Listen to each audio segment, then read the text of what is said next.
করে এখানে গোলাগুলি শুরু হয়। দাঁড়াইছে, ও জানলা বন্ধ করবে, এর মধ্যে একটা গুলি সোজা এখান থেকে এসে আমার ছেলের চোখ দিয়ে ঢুকে মাথার পিছু দিয়ে বের হয়ে এই যে দেয়ালের মধ্যে লাগে।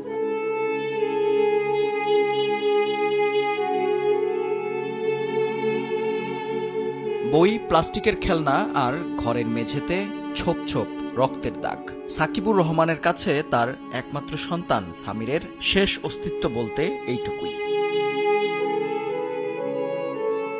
মিরপুরের কাফরুল থানার বিপরীত পাশের এই ছোট্ট বাড়িতেই পরিবার নিয়ে বসবাস সাকিবের। সপ্তাহখানেক আগেও দুষ্টুমিতে যেই ঘর মাতিয়ে রাখত 11 বছরের সামির, সেই ঘর এখন নীরব। তবে এই স্তব্ধতার মাঝেও এখনো দৃশ্যমান তার কত শত স্বপ্ন। গুলিটি 11 বছরের সামিরের চোখ দিয়ে মাথার খুলি বেদ করে বেরিয়ে যায়। সঙ্গে ছিল তার চাচা মশিউর রহমান, তার কাঁধেও লাগে সেই বুলেটটি। তাৎক্ষণিক হাসপাতালে নিলে শিশু সামিরকে মৃত